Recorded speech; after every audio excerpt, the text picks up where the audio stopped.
Assalamualaikum warahmatullahi wabarakatuh. Perkenalkan, nama saya Sarniati.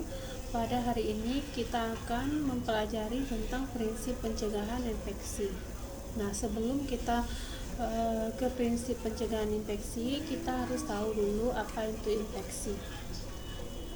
Nah, infeksi itu berkembang biaknya penyakit pada hipofagus disertai timbulnya respon imunologik dengan gejala klinis atau tanpa gejala klinis. Cara penularannya itu ada 4. Yang pertama yaitu kontak. Nah, untuk kontak ini itu bisa secara langsung, tidak langsung, dan droplet. Yang kedua yaitu udara. Udara ini bisa cara penularannya yaitu melalui debu, kulit lepas. Yang ketiga yaitu alat. Untuk alat ini cara penularan infeksinya yaitu melalui darah, makanan, cairan intravena. Nah, yang keempat itu vektor atau serangga.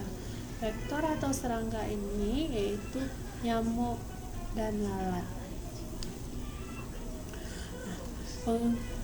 Pengertian dari prinsip pencegahan infeksi. Nah, itu suatu usaha yang dilakukan untuk mencegah terjadinya risiko penularan infeksi mikroorganisme dari lingkungan klien dan tenaga kesehatan atau nakes. Tujuannya yaitu mengurangi terjadinya infeksi, memberikan perlindungan terhadap klien dan nakes.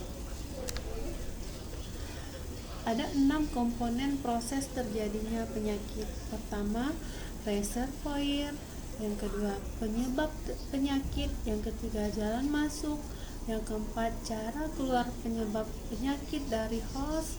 Yang kelima, kepekaan penjamin. Selanjutnya, ada beberapa tindakan pencegahan penyakit. Pertama, tindakan yang bisa kita lakukan yaitu dengan mencuci tangan, memakai sarung tangan, memakai perlengkapan perlindung, menggunakan teknik aseptik, memproses alat bekas pakai, menangani peralatan tajam dengan aman, dan menjaga kebersihan dan kerapian lingkungan serta pembuangan sampah secara benar. Nah, cuci tangan, aspek yang paling penting ada 2 organisme yang ada. Pertama, organisme residen. Yang kedua, organisme transien. Nah, mengapa kita perlu mencuci tangan? Karena penanganan pasien dengan kontak tangan. Yang kedua, kontaminasi flora normal pasien. Kita kontak, ada perubahan flora normal dan patogen. Selanjutnya, apa yang harus digunakan untuk mencuci tangan? Pertama, dekontaminasi tangan rutin dengan sabun dan air mengalir. Yang kedua, desinfeksi kulit. Selanjutnya, kapan kita harus mencuci tangan? Yang pertama, sebelum dan sesudah melakukan tindakan. Yang kedua, setelah kontak dengan cairan tubuh. Yang ketiga, setelah memegang alat yang terkontaminasi, jarum dan cucian. Yang keempat, sebelum dan sesudah kontak dengan pasien di ruang isolasi. Yang kelima, setelah menggunakan kamar mandi. Yang keenam, sebelum melayani makan dan minum. Selanjutnya, pada saat akan tugas dan akhir tugas. Nah, ini adalah gambar cara mencuci tangan yang benar. Di sini kita bisa melihat langkah-langkah untuk cara mencuci tangan. Itu ada 7 langkah. Nah, untuk perlindungan diri kita, yang pertama yaitu cuci tangan, yang kedua pemakaian sarung tangan. Untuk pemakaian sarung tangan ini ada beberapa macam sarung tangan. Ada sarung tangan steril, sarung tangan DTT, sarung tangan bersih, dan sarung tangan rumah tangga. Yang ketiga, pemakaian masker. Yang keempat, pemakaian gaun. Nah, gaun ini ada 3 macam. Pertama, dengan steril yang digunakan oleh kamar bedah, non steril yang digunakan oleh ICU, kamar bayi, dan KB. Yang selanjutnya ada skor atau celemek plastik. Nah, yang kelima, pemakaian kacamata pelindung. Yang keenam, pemakaian sepatu boot atau sepatu tertutup. Yang ketujuh,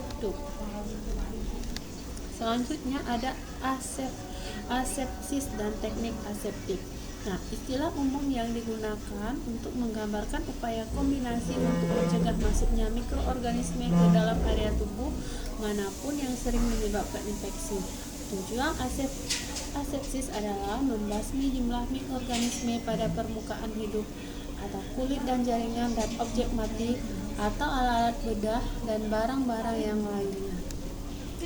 Antisepsis. Nah, proses menurunkan jumlah mikroorganisme pada kulit, selaput lendir atau jaringan tubuh lainnya dengan menggunakan bahan antimikrobial atau antiseptik. Selanjutnya ada 7 kriteria pemilihan antiseptik. Pertama, aksi yang luas. Yang kedua, efektivitas. Yang ketiga, kecepatan aktivitas awal. Yang keempat, efek residu. Yang kelima, tidak mengakibatkan iritasi kulit. Yang keenam, tidak menyebabkan alergi. Yang ketujuh, efektif sekali pakai, tidak perlu diulang. Nah, mungkin itulah penjelasan dari saya. Saya tutup dengan Assalamualaikum warahmatullahi wabarakatuh.